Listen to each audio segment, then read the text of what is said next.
Chapter 148 That by the help of divine grace man is not forced toward virtue. Now, it might seem to someone that by divine help some external compulsion to good action is exercised on man, because it has been said, "No man can come to me, except the Father, who hath sent me, draw him," and because of the statement in Romans, "Whosoever are led by the Spirit of God, they are the sons of God," and in 2 Corinthians, "The charity of Christ presses us."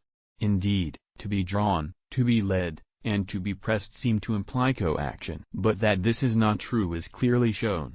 For divine providence provides for all things according to their measure, as we have shown above. But it is proper to man, and to every rational nature, to act voluntarily and to control his own acts, as it is clear from what we have said before.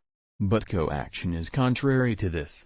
Therefore, God by his help does not force men to right action. Again, that divine help is provided man so that he may act well is to be understood in this way: it performs our works in us, as the primary cause performs the operations of secondary causes, and as a principal agent performs the action of an instrument.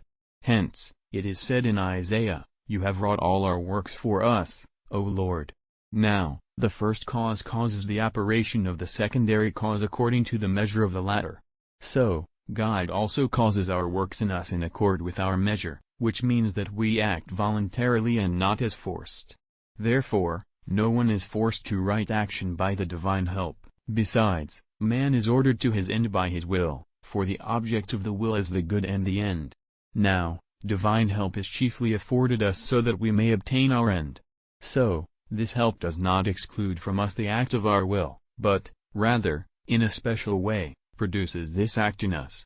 Hence, the Apostle says, in Philippians, "It is God who works in you, both to will and to accomplish, according to good will."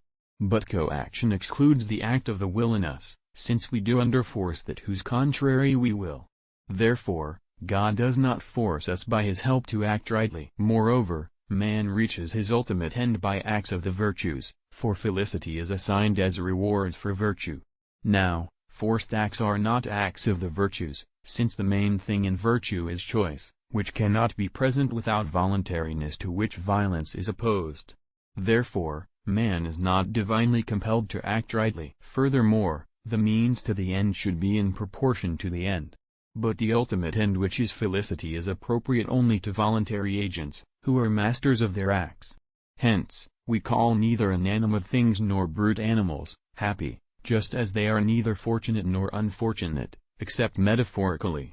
Therefore, the help that is divinely given men to attain felicity is not coercive. Hence, it is said in Deuteronomy, "Consider that the Lord has set before you this day life and good, and on the other hand death and evil, that you may love the Lord your God, and walk in his ways. But if your heart turns away so that you will not hear, I foretell you this day that you shall perish." And in Sirach, "Before man is life and death, good and evil, what he chooses shall be given him."